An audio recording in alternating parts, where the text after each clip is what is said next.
Hey everybody, we are Francis, Martin, and Robert, and this is Snakes and Otters, a pointless discussion of eternal questions. Get ready, we're about to live in your head rent-free. Welcome back to Snakes and Otters. This is Francis sitting in the captain's chair tonight. I'm Robert. I'm Martin. And we're glad that you're here to join us on episode 7. Tonight I've got a new topic, as Monty Python would say. New subject, completely new subject. Been doing a little reading lately, as we often do, and one of the books I picked up is Voltaire, A Life by Ian Davidson. It's considered to be the quintessential biography, modern biography, 2012, of Voltaire.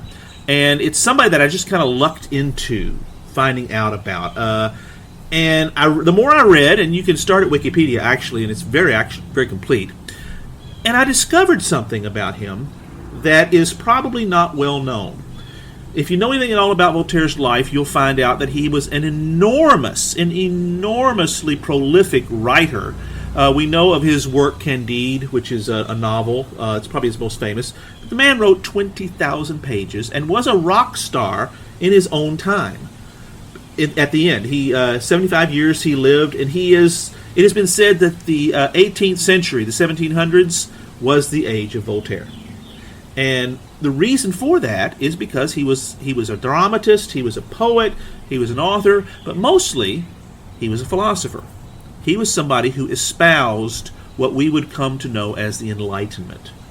And what I didn't realize about him is he dies in 1787.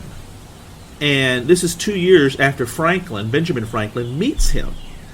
And my premise to you all is, I think we do Voltaire a disservice by not knowing him well.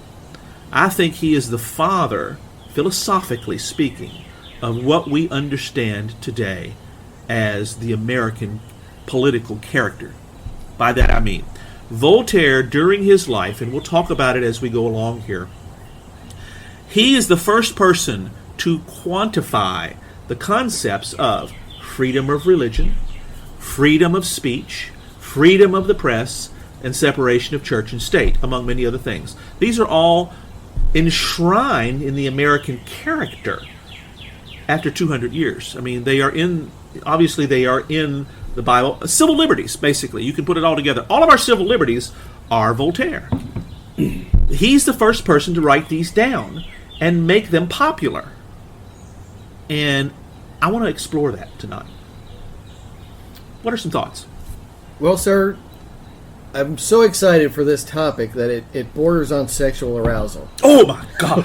He said the word. Stop saying the word. While I slide down the table. Stop saying the word. Stop saying the sex word. No, you can say the sex word. It's always cool. But I think you're going to get, to varying degrees, from Robert and I, some dissent. Absolutely. I expect that. Tying in here, I just finished Walter Isaacson's Benjamin Franklin. You mentioned Franklin, and yes, right. Voltaire and Franklin met near the end of Voltaire's life when Franklin was a commissioner during the Revolution in Europe. Right. Rock star on his own. Yes, and very much, especially in France. Yes. An enormous rock star in France. Very much so. People would pay to see his carriage go by. And he took quite a big advantage of that with the ladies. That's exactly right. Yes, but 70-year-old ladies' man, he was called.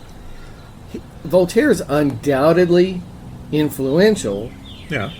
But I'm not sure he's the complete fountainhead of the American character. Oh, well, I would agree that, only to the extent of those items I mentioned, those civil liberties I mentioned, are not the full fountainhead of the character. But in so much as those items are us, they come from Voltaire. See, and that's where I'm going to have to step in with my disagreement. Yes. So, if you look at the writings of the Founding Fathers, yes. You'll see Jefferson explicitly call out John Locke as his source of inspiration. Matter of fact, he cribs Locke in the Declaration.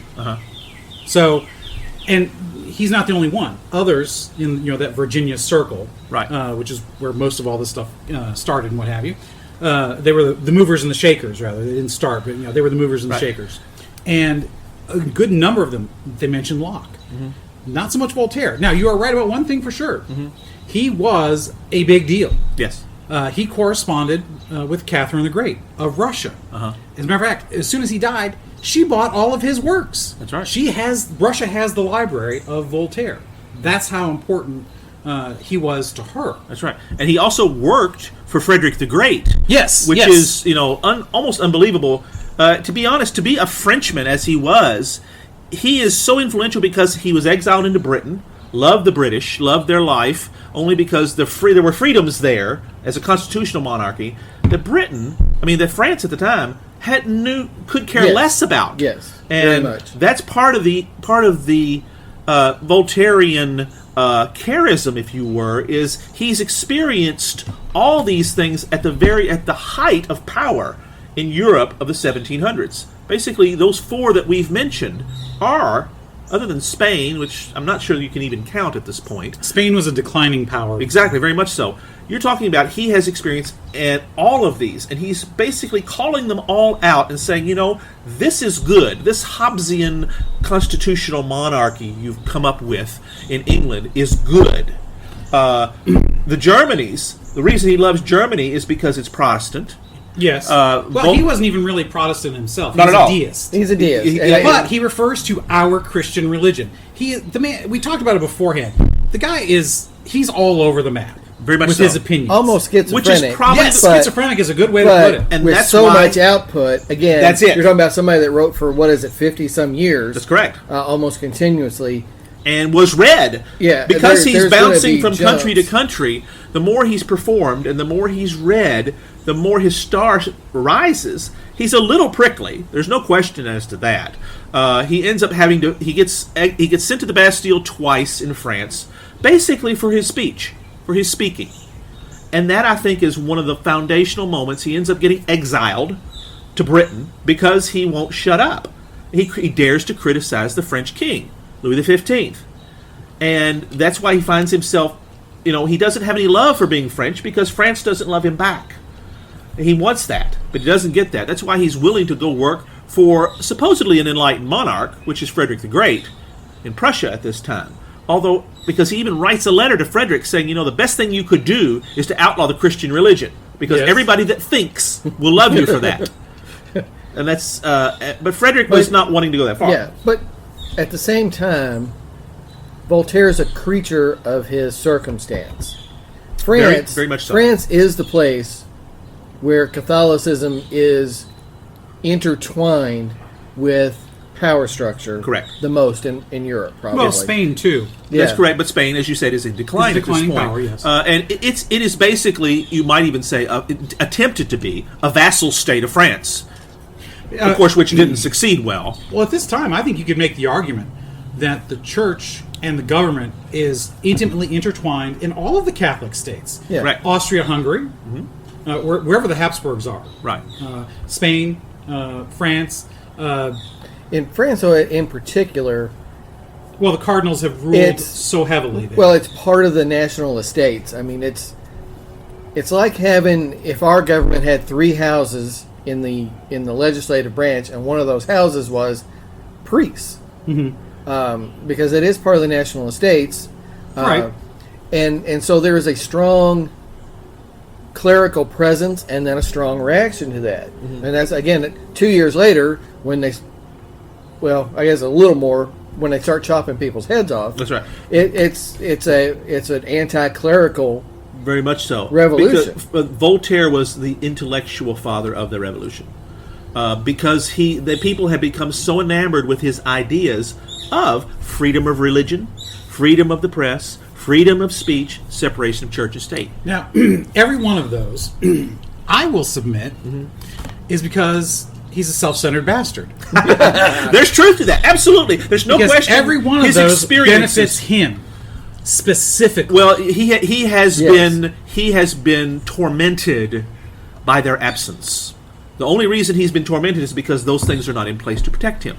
Well, see, that's what I mean. He's looking. He wants those because it personally benefits him. He's not Catholic. He professes to be Christian, right? Because back then, even if you were. Really, he would be at best a Unitarian, Yeah. we would call it today. Yeah. But he didn't really care for the Unitarians of his he day. was definitely. He was not an He has atheist. been painted that way, but that is Right. totally incorrect. He actually said, and he meant this as a good thing, that if God did not exist, we would have to invent him. Yes.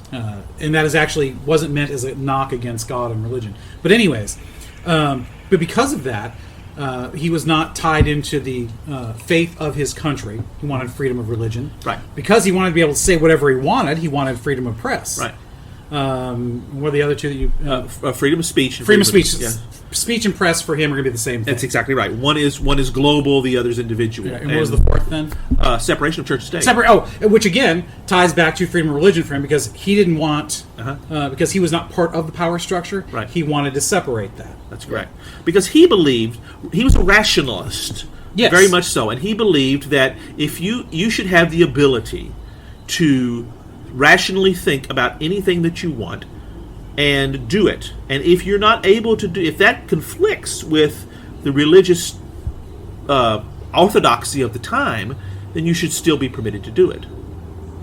He's very much, I don't want to call him a hedonist, because he's not that. He does believe in social order. Yeah. But he does believe that civil liberties, just to lump them all together. I would object, and I think he might object to the phrase civil liberties, because of what the civil, meaning civilians, the people, the citizens, Right. what that's going to imply, because he did not think much of his fellow man. Absolutely. And no, he was not much for democracy. No, not at and see, all. that's Not why at he all. is so fascinating, because he is advocating on one side freedom for the common man, which that's how we take it. Well, that's how we take it, but I think he meant He it didn't for the mean it. intellectual. That is not absolutely for the, it. That is correct. Of It which was- he was firmly a member. That's right.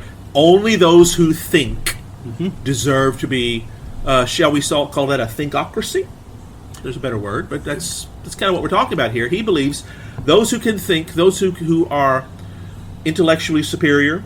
He was racist, very much so. Oh, very much so. Yeah. But, there are quotes from him on both sides of that. There are quotes from him praising the good works that the Catholic Church does. Absolutely. As well as quotes condemning the church. That's correct. That's why I say he's all over the map. That's right. He considered the theological beliefs superstition, but he recognized that the good works they do, Yes, that nobody does them better. nobody does them better. That's Nobody exactly does right. it better. The interesting thing about him, you said a thinkocracy. I would just call it this, which same thing, but maybe a little bit more elegant. It's an aristocracy of the mind. Absolutely. Absolutely. That's him. a better way to put it. Because he did not think much at all of democracy. He thought very much a dictator, what we would call a dictatorship. He's today. very Hobbesian in that He area. thinks one man with a vision. That's right. One man With a vision. with a vision. That's right. But again, would eventually have ruled them all. That's exactly the, right. the attraction of Quoting Khan Frederick the Noonien Great. Singh there, for those of you Trek fans out there. As But- Rome under Caesar, think of its accomplishments. That's Voltaire. Yeah, so he is. He's very much. Like I said, to me, it comes down to that selfish bastard. The more you read about him, an he's- elitist who is at the same time an advocate for common person virtues. what we would consider common, because again, he See- wasn't for the common people then having it. Right, correct. but he's for the virtues. But we and want an- everybody to have Yeah, it. and an That's elitist correct. at the same And time. there's the difference, There's, which we'll- that's different. That We'll is talk a about difference. that in the next episode. Yeah, for Franklin, that's Yeah. that's a I mean, divergence. now his philosophy, obviously, we're going to recognize a good deal of Very it. much so. Now we're also going to recognize a lot of it, but in people we would consider villains. Do tell. Well, it was This is- depending on what time you're talking about, Sure. where he's writing. Uh-huh. He did not think much of Jews Yes. at all, No. but at other times he praised them greatly. Correct. It wasn't until he had bad dealings with somebody who was Jewish, some financial deal or something, from the quick bits that I read, Right. when that went sour. Later on, he then retracted and said, "I should not attribute to the entire race the faults of one person." Which goes back to that selfish bastard you're talking about. Right, So right. much of his intellectual output is tied to his experience. Yes, very much so. Yeah. So in many ways, I think that's somewhat an outgrowth of him being a deist. Right. Because if God's up here not interacting with man, you are pretty much left to your own experience Right. for guidance. But anyways, he had very negative on Islam. Right. Called them all. I don't have it right in front of me. Basically, thought they were all dictatorships, Right. Where basically not unlike what we think of Islam today. People would look at what he wrote about it and think, women have no rights, people are treated as slaves, et cetera, et cetera. It's not unlike what we would hear from some people today. Very much he acknowledged the sacrifice of Christians, like we talked about earlier. Mm-hmm. Right. He very much thought that with the rise of the Catholic Church is why Rome fell, which I think we would all recognize it's a correlation, but not causation. Not causation. Correct. Matter of fact, I think it'd go the other way. Because Rome fell, the church was able to rise because the church stepped into the void. Into the void. That's an the entirely different... Roman Church is the successor state to the Western Empire. Yes, Correct. very much so. Very much so. I mean, that's a Peter Heather. I love that book too, The Restoration of Rome. Yeah. Now, That's a good interesting thing though, like we said, he wasn't much for giving these rights to his common man because he didn't think much of them. But he said in a 63 essay, I'm going to read this quote. He supported the toleration of other religions and ethnicities. It does not require great art or magnificently trained eloquence to prove that Christians should tolerate each other.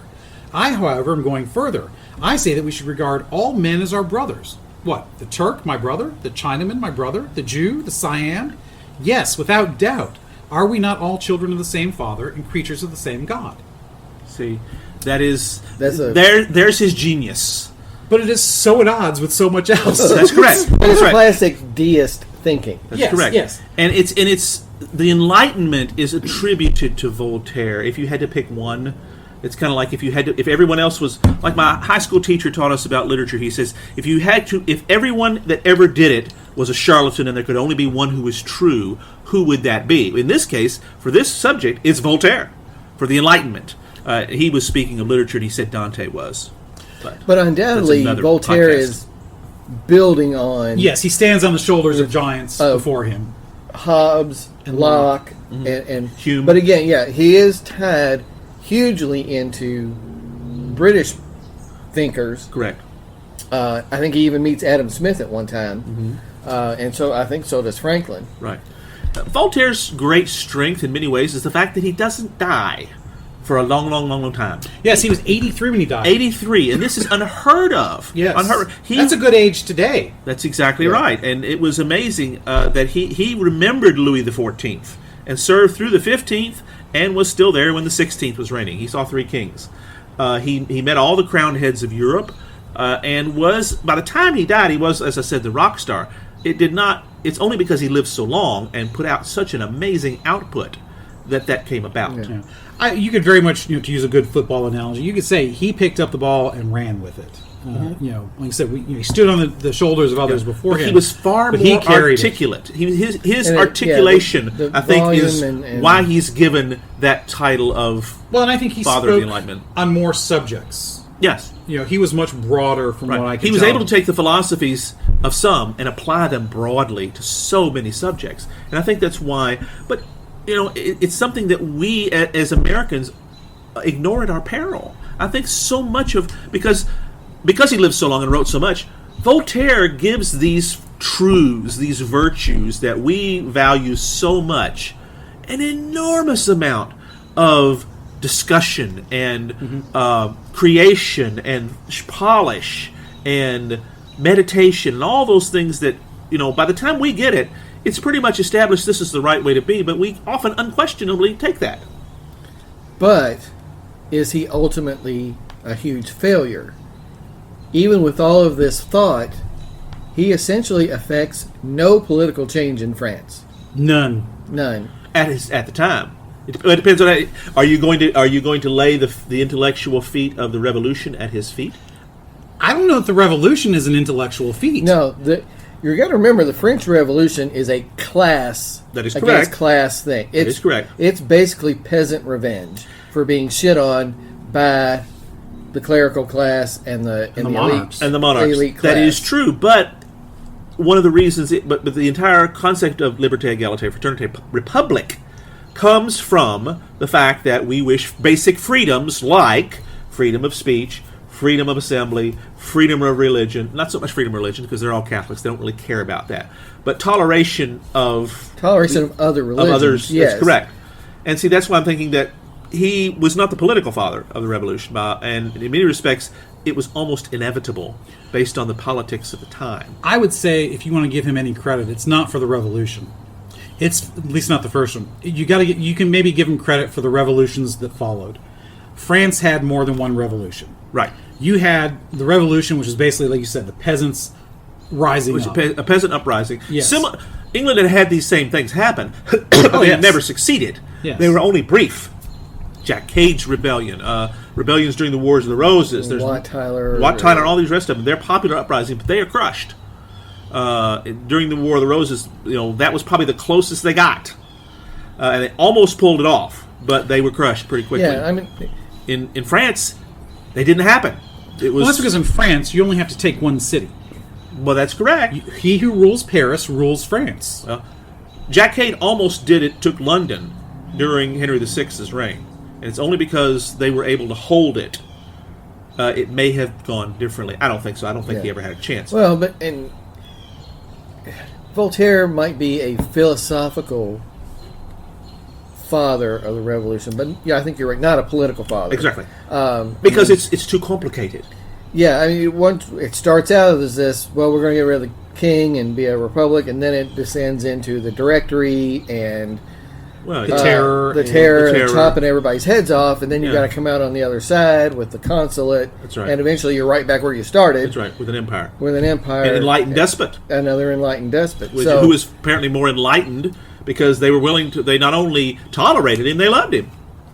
Well, but it's an end to cutting people's heads off. Well, that's right. Once you come to an end of cutting people's heads off, everybody's a lot more mellow. Well, that'll do it. Brilliant, sir. That's very good. Okay, they stopped cutting. How's that people's Angel's heads Envy off. bourbon? I think you're having some of it there. It makes you. I was getting ready to interrupt mellow. and everything and say, in case you hear a couple of ice cubes clinking. That's right. Mine's already melted. That's right. We have. But yes, we are sipping on a little Angel's Envy out here on the patio. You can probably even hear the birds in the background. And man, this Angel's Envy is it's the king. Yeah, we polished off this bottle, and next time we'll have to get a new one. Yeah. I actually did a distillery tour today in Lexington. Which one? What's it called? Town Branch. Okay, yeah. It's the same folks that actually make the Bourbon Barrel Ale. Yeah. Okay, so it's all the same deal. They make the Bourbon Barrel Ale there, and now they've gone into BBC. distilling. Bluegrass Brewing Company. Alltech. Maybe a different Bourbon Barrel Ale. Yeah. But it's I think it is. It's a different. It's not the BBC brand. It's the other brand, the Kentucky. But they make a bunch of different beers, and now they've gone into distilling. Mm-hmm. And the my favorite in the tasting was the 120 proof. Ooh. It was good. Now that I do recommend a splash of water. Cut that one a little bit. It was good because it a real full depth of flavor, a lot like this with the Angel's Envy, which is so good. We're getting close to the end of our time here. We've got a little bit more left. We got plenty of time. We can cover 5, 6, 7, 8 topics. Absolutely. 7 minutes we've got. I want to make sure. It sounds to me like we're fairly in agreement as to his contributions, but I would put it like this. I would say that philosophically, he espoused and expanded on, because I think Locke says a lot of this stuff before him. He talks about separation of church and state. He talks about a lot of these freedoms. Now, Voltaire might get the modern day and certainly the European credit for a lot of this, which we can talk about in the next episode when we talk about the revolution, but the American Revolution. The American Revolution. Yeah. But he was horrible at the living it, which is not unlike a Christian life. That's right. We are great at saying the ideal. That's right. Which to we me fall far short of living. But to me, that was what is fascinating. All his philosophy and great philosophy aside, because he wrote so much, we know so much about him. He is fun to read about. He really is. He's a loon. He's a hoot. He is an absolute curmudgeon. He is opinionated. But people love him. People really. I mean, you can buy busts of him on Amazon.com today. He's considered to be the intellectual of the grandfather of modern intellectualism. I think that's a disservice to him because he's not that. I mean, I think that's a political thing. I do not think that's a philosophical thing. Well, and honestly, when people, for those that even know who he is today, That's right. they're not going to think of him as a philosopher first. They're going to think of him, the author of Candide, if they know him at all. Right. So, yeah. At least in America. I can't speak certainly, for Europe. that's That may true. be We are different. speaking from a uniquely American perspective, always. The French for all I know, the French really know him. And, well, I apparently know they do. I know they revere him. You're right. In France, he is still looked upon as a hero of pre-revolution ideals. Right. See, and I wonder because he was in trouble a lot, and because he was constrained by the system he lived in. Right. That's why I still say one of the reasons why he wanted these freedoms. Amen. I wonder if it's not unlike what happens here, that when we look back with modern eyes, we attribute more to the man than maybe what was happening at the time. Like I said, I don't see a huge philosophical underpinning to the revolution in the beginning. Now, after they throw out the king, they behead him, and they're getting rid of all of the elite, the aristocracy. Maybe they start looking around. Well, what are we going to do now? That's correct. And then maybe they look to, hey, you know what? This guy, he just died a few years ago. He was pretty smart. That's kind of what happened, because so many of the basic freedoms that Napoleon would give in his early days. This is when he was the first consul of Rome. The French people were very enamored with the freedoms they were given, and most of those came from Voltaire, because these things were out there. And at least they were given lip service. Yeah. Now, French history, not my forte. So, the freedoms that they were given, who enjoyed them the most? Are they the intellectuals, the intellectual elites, or did really even the peasants, what we would call the poor, enjoy that? Because remember, it was a peasant revolt that started the revolution. Right. And Voltaire didn't think much of them to begin with. And you would think that the revolution might even prove him correct on that, because yes, he would very much say, "See, I told you so. I told you what would happen." Yeah, that's right. The Directory and the Terror and everything. You will not hear me say much in the positive way about Bonapartism, but Napoleon did, for the most part, other than his absolute power, grant those on a broad scale. That's correct. The Napoleonic Code, in many respects, owes a lot of its underpinnings to Voltaire. Yeah.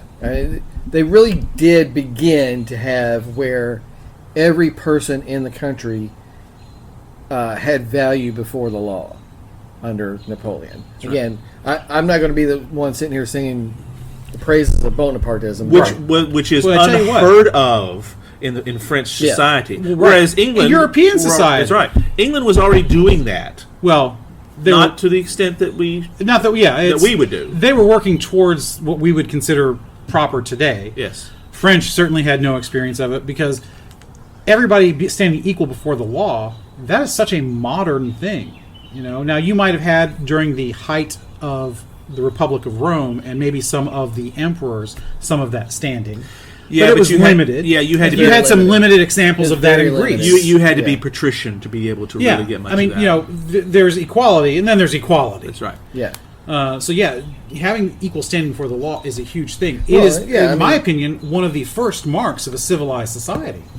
Amen. That's exactly right. And that's kind of why we're discussing Voltaire. Put a line through 1862. There's your mark where a modern democracy says everybody has equality before the law. Yeah, yeah. And it takes another 100 years to try to make that a reality, but that's your spot. Yeah. September 1862. Yeah. Emancipation Proclamation, Thank bro. you. Oh. Well, actually, it wasn't released until later that year. It's correct. It was actually over Christmas, I believe. Yeah, it was Christmas. But that's when he wrote it after Antietam. Actually, I understand he had it in his He drawer. had it in the but summer. He didn't actually They told him to hold it until he there was needed a victory. some kind of victory. And that's when he decided, okay, McClellan let's finally go. gives him one. All right. Well, Not Kind of. not on purpose.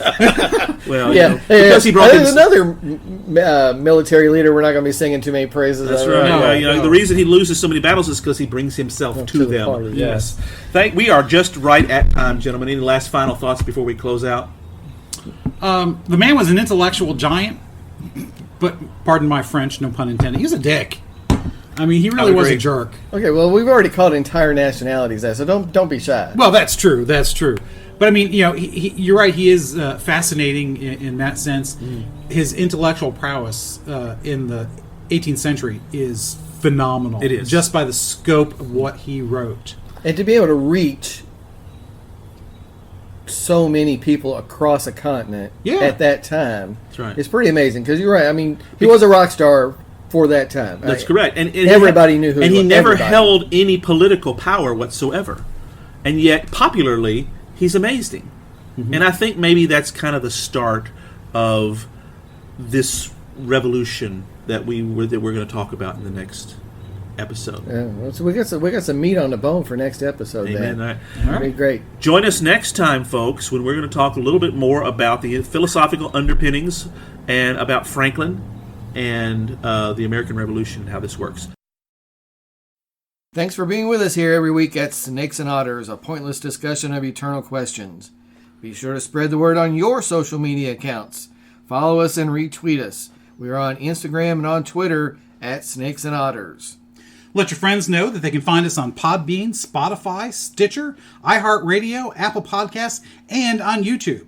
Just search Snakes and Otters Podcast to find us, and please remember to leave us your comments and reviews. It helps people find us. And you can always send us an email at snakesandotterspodcast@gmail.com.